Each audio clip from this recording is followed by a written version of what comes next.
Perkenalkan, nama saya Elva Syanistia Nur Hasanah, NIM 2019-008206.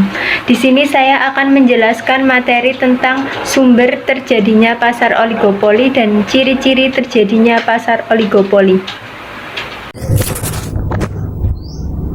Nama saya Cici Tamur Ningrum, NIM 2019-008224, akan menjelaskan tentang kesepakatan kartel, kepemimpinan harga, dan implikasi efisiensi oligopoli. Assalamualaikum warahmatullahi wabarakatuh. Salam dan bahagia. Saya Anja Asmara, NIM 2019-008216. Di sini saya akan menjelaskan oligopoli dan penentuan-penetapan harga. Assalamualaikum warahmatullahi wabarakatuh. Perkenalkan, nama saya Pinky Karamoy, NIM 2019-008236. Saya akan menjelaskan materi mengenai oligopoli dan penentuan penempatan harga. Sekian, wassalamualaikum warahmatullahi wabarakatuh. Salam dan bahagia. Halo teman-teman, perkenalkan, nama saya Arseni Syamil Mambut, NIM 2019-008238. Jadi, pada video kali ini saya akan membahas beberapa materi tentang model maksimal perusahaan, arsitektur perusahaan yang ideal, dan kelebihan serta kekurangan pasar oligopoli.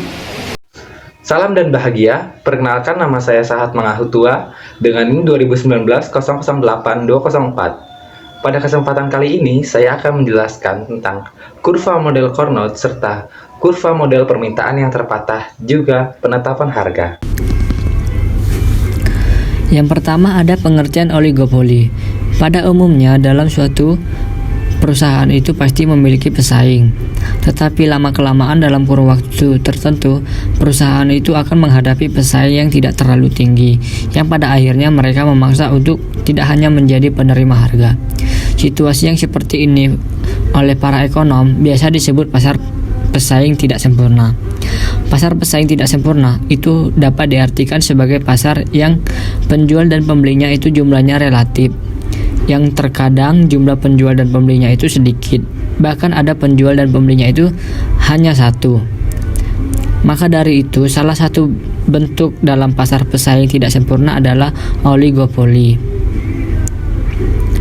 yang berarti sebuah pasar di mana hanya terdapat sedikit penjual, yang masing-masing dari penjual itu menawarkan produk yang identik satu sama lain.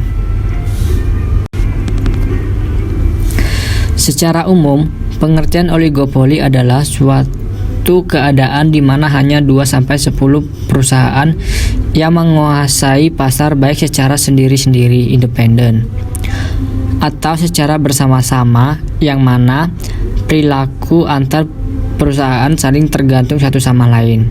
Dalam Undang-Undang Anti Monopoli, pengertian oligopoli tidak didefinisikan secara jelas.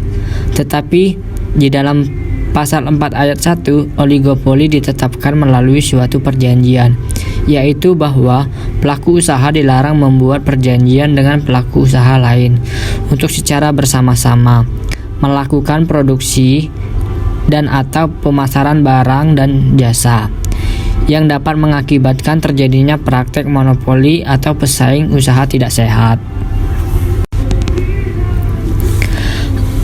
Yang selanjutnya ada arti dan sumber oligopoli. Oligopoli adalah suatu bentuk organisasi pasar di mana penjual atas sebuah produk yang homogen atau terdiferensiasi jumlahnya sedikit. Yang kedua, apabila hanya ada dua penjual, namanya duopoli. Yang ketiga, oligopoli murni apabila produknya homogen. Dan yang keempat, oligopoli terdiferensiasi apabila produknya terdiferensiasi. Contoh dari oligopoli. Yang pertama, produk homogen, baja, aluminium, kaca, besi, dan lain sebagainya. Yang kedua, produk terdiferensiasi, mobil, rokok, sabun, dan deterjen, dan lain sebagainya. Tindakan setiap perusahaan akan mempengaruhi perusahaan lain dalam industri. Oligopoli biasanya memilih bersaing dalam diferensiasi produk, iklan, dan pemberian layanan, atau persaingan non-harga. Di sini saya akan membahas sumber terjadinya oligopoli. Terjadinya oligopoli ini dipengaruhi oleh beberapa faktor. Yang pertama yaitu faktor skala ekonomis. Suatu perusahaan yang telah lama berproduksi dan beroperasi relatif lebih memiliki kesempatan untuk menikmati skala ekonomis. Karena apa? Untuk memperbesar produksi perusahaan tersebut, cukup menambah dari produksinya yang ada, sehingga sangat memungkinkan untuk menurunkan biaya produksinya dan relatif akan mampu menjual produk dengan harga yang relatif lebih murah jika dibandingkan dengan pendatang baru. Jadi di skala ekonomis ini suatu perusahaan itu berlomba-lomba untuk agar produksinya itu relatif meningkat dibandingkan dengan pendatang baru. Yang kedua yaitu terpengaruh dari kompleksitas manajemen. Nah, di struktur industri oligopoli umumnya ditandai dengan kompetisi harga dan non-harga yang mana produsennya cermat dalam menentukan harga.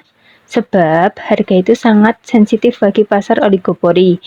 Para produsen di pasar oligopoli biasanya sangat berhati-hati dalam menentukan harga agar tidak merugikan pesaingnya. Pasar oligopoli yang rawan memicu persaingan tidak sehat sebenarnya bukan tanpa pengawasan. Di Indonesia, lembaga yang mengawasi praktik persaingan usaha adalah Komisi Pengawas Persaingan Usaha dan atau KPPU. Jadi di kompleksitas manajemen ini, struktur industri oligopoli itu sangat memperhatikan tentang harga karena harga adalah sensitif untuk menentukan ke depannya gitu. Nah, yang ketiga yaitu dibutuhkannya investasi modal yang besar. Jadi, untuk memproduksi suatu barang, perusahaan itu membutuhkan investasi atau suplai dana dari luar yang lumayan besar. Jadi, suatu perusahaan itu akan menarik agar para investor itu percaya dengan perusahaan kita, apa produk yang kita produksi itu baik atau tidak untuk kedepannya. Yang jadi investor itu percaya akan investasi uangnya ke perusahaan kita begitu. Terus yang keempat yaitu proses produksi yang dipatenkan. Jadi proses produksi ini tidak boleh adanya one prestasi. Jadi ini sudah dipatenkan dan disepakati oleh semua pihak. Jadi tidak ada yang dirugikan. Jadi ini tuh berjalan dengan sama. Terus faktor yang kelima yaitu tentang loyalitas merek. Jadi kita tidak bisa mempergunakan sembarang merek karena itu sudah dipatenkan pada suatu perusahaan. Jadi mereka sudah memiliki penasihat hukum atau pengawas hukum jika ada yang melanggar dari praktek perusahaan mereka. Lalu faktor yang keenam yaitu tentang penentuan harga limit yang sudah dijelaskan tadi. Jadi agar semua harga itu sama. Jadi suatu perusahaan itu sama dan setara. Jadi bila terjadinya penjualan itu harganya sudah dipatenkan dan harus segitu agar tidak terjadinya kecurangan, dan itu juga akan berpengaruh baik kepada suatu perusahaan yang memproduksinya. Jadi suatu perusahaan itu dapat memperoleh laba yang lebih tinggi karena pempatenan harga limit di pasar oligopoli ini. Lalu yang kedua, saya akan membahas tentang ciri-ciri yang membentuk pasar oligopoli. Aktivitas jual beli tersebut secara terus-menerus akan membentuk persaingan antara penjual yang kemudian membentuk pasar menjadi 4 jenis berdasarkan bentuk dan strukturnya. Antara lain yaitu ada pasar persaingan sempurna, pasar monopoli, pasar oligopoli, dan pasar monopolistik. Lantas, apa yang membedakan pasar oligopoli dengan 3 jenis pasar yang lainnya ini? Pembedanya terlihat dari industri atau produsen yang memproduksi barang dengan standar yang sama. Tidak sulit untuk mengetahui apakah sebuah industri itu menghasilkan pasar oligopoli atau tidak. Berikut adalah ciri-cirinya. Ciri-ciri yang pertama dari pasar oligopoli yaitu produknya itu homogen. Barang yang diperdagangkan di pasar itu umumnya terlihat sama atau homogen dan identik. Pada kondisi ini, pembeli tidak bebas untuk memilih produk yang dinilai sempurna, sebab jenis barang dijual hanya satu jenis. Alhasil, pembeli tidak bisa membeli barang sesuai selera atau menyesuaikan anggaran yang dimilikinya. Jadi maksudnya itu pasar homogen itu yang diperdagangkan adalah sudah dipatenkan, yaitu identik, jadi itu saja begitu. Terus yang kedua yaitu tentang kekuatan pelaku usaha itu sebanding, karena menciptakan produk dengan karakteristik yang sama, maka produsen memiliki kekuatan yang sebanding. Sesama produsen saling mengenal dan memahami kekurangan dan kelebihan atas masing-masing produk yang dihasilkan. Jadi semua produsen itu sama kedudukannya. Jadi mereka memahami kekurangan dan kelebihan atas masing-masing produknya yang mereka produksi itu. Nah, faktor yang ketiga atau ciri-ciri yang ketiga yaitu tentang sedikitnya perusahaan. Sebuah pasar oligopoli hanya terdiri atas sedikit perusahaan saja yang bersaing. Sebagaimana jumlah perusahaan terhitung sedikit, maka dapat dipastikan hampir menguasai seluruh permintaan pasar. Biasanya di pasar oligopoli hanya ada 2 atau 3 pelaku usaha atau kelompok yang menguasai lebih dari 75% pasar atas satu jenis barangnya. Yang dimaksudkan yaitu pesaing pasar oligopoli ini sangat sedikit. Jadi yang menguasai pasar itu 75% pasar atau satu jenis barangnya. Gitu. Terus yang ciri-ciri keempat yaitu saling mempengaruhi. Maksudnya yaitu jumlah produsen yang sedikit membuat setiap pengambilan keputusan saling mempengaruhi satu sama lain. Sifatnya yang saling mempengaruhi menimbulkan perasaan ketergantungan satu sama lain. Jadi di sini itu jumlah produsen yang sedikit itu membuat sebuah perusahaan mengambilkan keputusan itu mempengaruhi satu sama lain karena sifatnya mempengaruhi perasaan ketergantungan satu sama lain begitu. Lalu ciri-ciri yang kelima yaitu tentang kompetisi non harga. Yang dimaksudkan yaitu umumnya pelaku oligopoli tidak terlibat dalam kompetisi harga karena mereka cenderung menyamakan harga pasaran. Dengan demikian konsumen tidak memiliki pilihan dalam menentukan produk yang mau dibeli. Yang dimaksudkan itu di sini harga yang dijual kepada konsumen itu sudah dipatenkan sama perusahaan yang memproduksi produk tersebut, dan produk yang diproduksi itu sangatlah terbatas. Jadi di sini untuk harga itu setara semua dalam satu jenis barang. Baiklah, saya akan melanjutkan presentase dari teman saya. Materi selanjutnya yaitu ada pengukuran oligopoli. Dalam pengukuran oligopoli terdapat 3 bagian. Yang pertama yaitu rasio konsentrasi.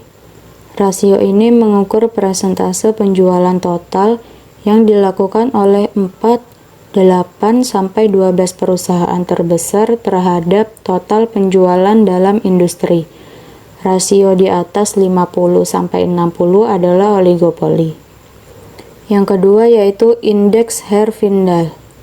Indeks ini dihitung dengan menjumlahkan nilai kuadrat pangsa pasar semua perusahaan dalam pasar. Yang ketiga yaitu teori pasar yang diperebutkan. Jika keluar masuk dalam industri relatif mudah, maka perusahaan dan industri akan bertindak seperti persaingan sempurna. Selain pengukuran oligopoli, ada pun model-model oligopoli. Salah satunya yaitu model Carnot. Model ini diperkenalkan oleh ekonom Prancis, yaitu Auguste Carnot. Model Carnot menganggap adanya keterkaitan di antara perusahaan yang bergantung sangat erat. Dalam model ini, barang yang dihasilkan itu juga bersifat homogen, dan struktur biaya produksinya sama dengan biaya produksi marginal yang sama dengan 0. Secara umum, dalam model Carnot bisa dikatakan bahwa jika di pasar terdapat 2 perusahaan, maka masing-masing perusahaan akan menentukan berapa banyak kuantitas yang akan diproduksi. Setelah menentukan jumlah produksi, maka mereka akan menentukan harga yang bisa diterima di pasar. Selanjutnya, Adapun karakteristik pasar di model Carnot. Yang pertama, terdapat lebih dari satu perusahaan dan produk yang dihasilkan bersifat homogen. Kedua, perusahaan-perusahaan dalam pasar memiliki market power. Selanjutnya, adapun karakteristik pasar di model Carnot. Yang pertama yaitu terdapat lebih dari satu perusahaan dan produk yang dihasilkan bersifat homogen. Yang kedua, perusahaan-perusahaan dalam pasar memiliki market power. Yang ketiga, jumlah perusahaan dalam pasar merupakan angka tetap. Yang keempat, terdapat strategic behaviors yang dilakukan oleh perusahaan. Yang kelima, perusahaan-perusahaan dalam pasar tidak saling bekerja sama. Selanjutnya, terdapat asumsi dasar model Carnot. Setiap perusahaan pasti akan berusaha memaksimumkan profitnya dengan harapan bahwa output decision-nya tidak akan mempengaruhi keputusan pesaingnya. Perusahaan menganggap bahwa output yang dihasilkan pesaingnya adalah tetap. Sehingga semua perusahaan akan mengambil keputusan dengan mempertimbangkan output pesaingnya, tanpa menyadari bahwa gerakan mereka masing-masing menjadi dasar pengambilan keputusan pesaingnya. Selain model Carnot, ada juga beberapa model lainnya, yaitu model Bertrand. Dalam model ini, seorang penjual dalam menentukan harga itu bertujuan untuk mendapatkan keuntungan yang maksimal, yaitu dengan cara menghitung harga yang telah disepakati bersama. Dalam model ini, masing-masing perusahaan berharap pesaingnya itu untuk tetap mempertahankan tingkat harga jualnya. Selanjutnya ada model Chamberlain. Model ini dalam pasar oligopoli menyatakan bahwa suatu keseimbangan yang stabil akan terjadi jika dalam pasar tersebut sepakat hanya memakai satu harga. Hal ini disebabkan karena masing-masing perusahaan menyadari bahwa mereka saling tergantung satu sama lain. Penetapan suatu harga tersebut bertujuan untuk memaksimalkan keuntungan perusahaan mereka masing-masing. Dalam model Chamberlain ini, membolehkan masuknya perusahaan baru yang akan bergabung dalam pasar. Masuknya perusahaan baru ini bertujuan supaya terciptanya keseimbangan yang stabil yang tidak dapat dipecahkan oleh pasar monopoli. Kembali lagi bersama saya, Sahat Mangahutua. Sekarang saya akan melanjutkan penjelasan tentang kurva model Carnot. Kita bisa lihat pada layar, terdapat gambar kurva. Ini adalah kurva model Carnot yang digunakan dalam pasar oligopoli yang menghasilkan produk yang homogen. Dalam struktur pasar ini, basis persaingannya adalah jumlah output yang dihasilkan. Jadi, dapat kita perhatikan pada gambar kurva ini, terdapat A sebagai perusahaan yang pertama dan B sebagai perusahaan pesaing. Pada awalnya, perusahaan A memproduksi barang atau output sebesar 12. Namun, kemudian timbullah perusahaan B sebagai pesaing. Perusahaan B memproduksi barang atau output sebesar 6 unit. Karena kemunculan perusahaan B sebagai pesaing yang memproduksi sebesar 6 unit, maka perusahaan A menyesuaikan dengan memproduksi sebesar 6 unit juga. Kemudian perusahaan B berasumsi bahwa perusahaan A sudah menurunkan produksi ke 6 unit. Maka dengan asumsi ini, bagi perusahaan B, base responnya saat perusahaan A memproduksi 6 unit adalah dengan menurunkan produksi ke 3 unit. Kemudian, berdasarkan base respon tadi, kita bisa menyusun reaction curve atau kurva reaksi. Jadi, reaction curve adalah kurva yang menggambarkan hubungan antara jumlah output yang diproduksi oleh perusahaan lain, dalam hal ini tadi perusahaan B, dengan jumlah output yang optimal yang diproduksi perusahaan A untuk memaksimalkan profit yang merupakan base respon atas jumlah unit yang diproduksi perusahaan lain tersebut. Next, selanjutnya kita akan membahas tentang model kurva permintaan yang terpatah. Model ini dikemukakan oleh Paul Sweezy yang lahir pada 10 April 1910 di New York, Amerika Serikat. Beliau merupakan seorang ekonom Marxim, aktivis politik, penerbit, dan paling diingat atas kontribusinya pada teori ekonomi sebagai salah satu ekonom Marxian, terkemuka pada paruh kedua abad ke-20. Model kurva permintaan yang terpatah atau Kinked Demand Curve model adalah sebuah model pasar oligopoli yang mengasumsikan bahwa jika satu perusahaan di industri memotong atau menurunkan harga, maka perusahaan lain akan mengikuti. Namun jika perusahaan menaikkan harga, perusahaan yang lain tidak akan mengikuti. Hal itu dilakukan agar permintaan tetap elastis.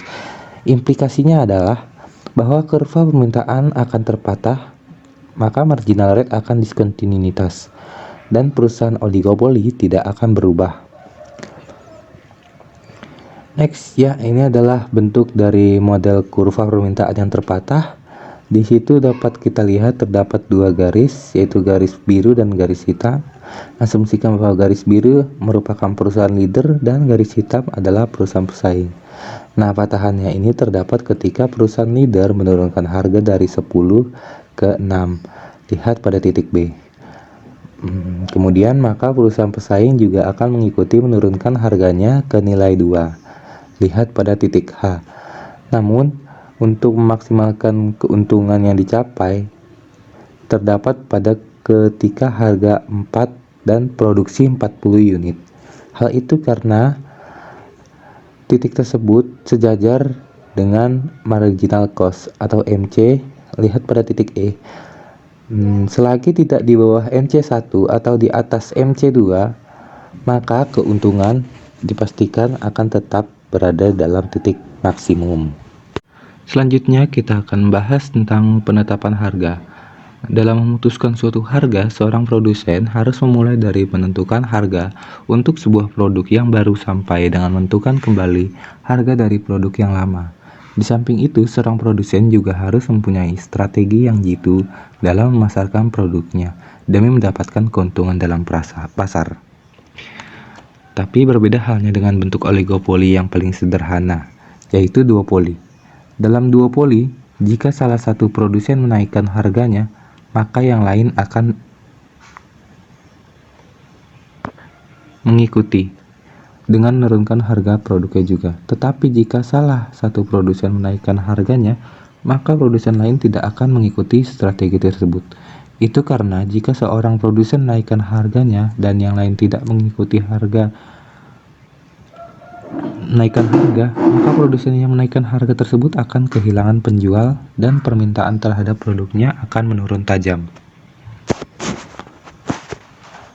Semakin homogen suatu produk, maka semakin besar pula ketergantungannya terhadap kebijakan yang dilakukan perusahaan yang dominan dalam pasar tentang harga.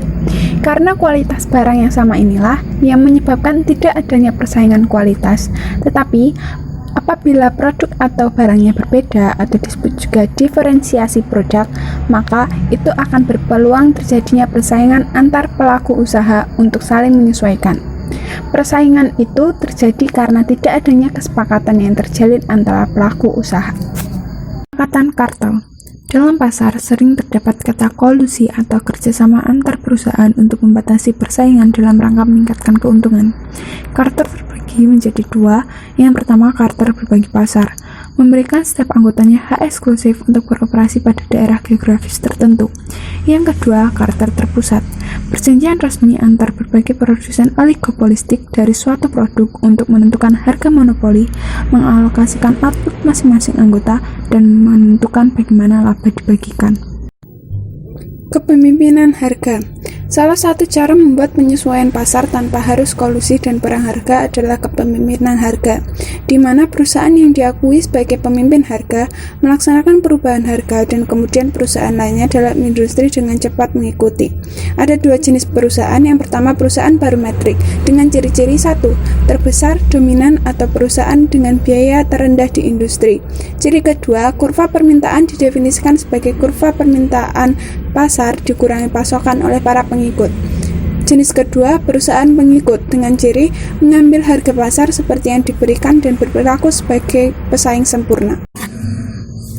Implikasi efisiensi oligopoli. 1. Seperti hanya monopoli, harga biasanya terjadi di atas LAC, sehingga laba dalam pasar oligopolistik bisa tetap ada dalam jangka panjang karena ada hambatan masuk ke pasar. 2. Oligopolistik biasanya tidak beroperasi pada titik terendah kurva LAC mereka. 3. Biasanya terjadi alokasi sumber dana yang tidak efisien pada perusahaan industri oligopoli. 4. Ketika memproduksi barang terdiferensiasi, mungkin akan terlalu banyak uang untuk pembuatan iklan. Baiklah teman-teman, selanjutnya saya akan menjelaskan materi tentang model maksimasi penjualan. Sebelum kita lebih jauh, kita akan mengenal apa itu maksimasi penjualan. Jadi, seperti yang diperkenalkan oleh William Baumol, rumusan dari model maksimasi penjualan adalah manajer berusaha untuk memaksimalkan penjualan setelah memastikan bahwa tingkat pengembalian yang memadai telah diperoleh, bukan untuk memaksimalkan keuntungan. Penjualan atau total pendapatan akan maksimal ketika perusahaan menghasilkan kuantitas yang menetapkan penerimaan. Ya, itu tadi adalah pengertian dari maksimasi penjualan. Selanjutnya, kita akan mengenal apa sih tujuannya. Jadi, ini bertujuan agar para manajer dari suatu perusahaan modern berusaha untuk memaksimumkan penjualan setelah tingkat laba sudah cukup atau sesuai target berhasil dicapai dan kemudian digunakan untuk memenuhi kepuasan para pemegang saham dari suatu perusahaan.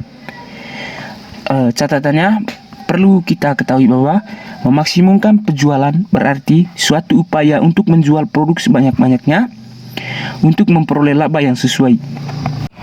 Baiklah teman-teman, tadi saya sudah menjelaskan tentang model maksimasi penjualan. Selanjutnya saya akan menjelaskan tentang arsitektur perusahaan yang ideal. Arsitektur perusahaan adalah praktik pendokumentasian elemen-elemen strategi bisnis, bisnis case, model bisnis serta teknologi, kebijakan dan infrastruktur yang membentuk perusahaan. Atau dengan kata lain, arsitektur perusahaan adalah jalan atau cara perusahaan di organisasi, bergerak atau beroperasi, dan merespon perubahan di pasar. Ada banyak kerangka yang menggambarkan arsitektur perusahaan, yaitu yang pertama, dokumentasi yang menggambarkan struktur dan perilaku perusahaan beserta sistem informasinya, dan yang kedua, proses yang menggambarkan perusahaan dan sistem informasinya, dan perubahan rencana yang memperbaiki integritas dan fleksibilitas dari suatu perusahaan. Beberapa arsitektur perusahaan yang ideal. Yang pertama, perusahaan ideal berkonsentrasi pada kompetisi inti dan mensubkontrakkan seluruh aktivitas lainnya. Yang kedua, perusahaan ideal adalah organisasi pembelajar. Yang ketiga, perusahaan yang ideal akan mengoperasikan pabrik atau perusahaan yang benar-benar efisien. Yang keempat, perusahaan ideal mengkombinasikan fisik dan maya dengan tanpa halangan. Yang kelima, perusahaan yang ideal adalah perusahaan yang bisa berinovasi. Untuk penjelasan terakhir dari saya akan menjelaskan mengenai kelebihan dan kekurangan dari pasar oligopoli. Sama dengan jenis pasar lainnya, pasar oligopoli juga memiliki kelebihan dan kekurangan. Pasalnya, oligopoli bukanlah sebuah bentuk pasar yang sempurna dibanding 3 jenis pasar lainnya. Pasar oligopoli cenderung menjual barang yang homogen dan sulit dibedakan. Dalam pasar oligopoli juga hanya terdapat penjual atau produsen yang hanya menyediakan barang untuk pembeli di banyak pasar.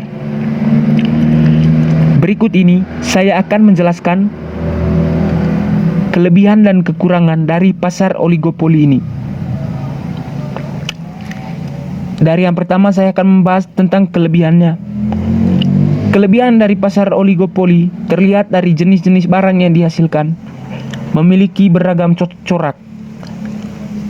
Penerapan pasar ini juga bagus dalam memaksimalkan efisiensi atas penggunaan sumber daya, pengembangan teknologi, serta penemuan inovasi. Namun, di lain sisi, terdapat juga kelemahan dari adanya pasar oligopoli.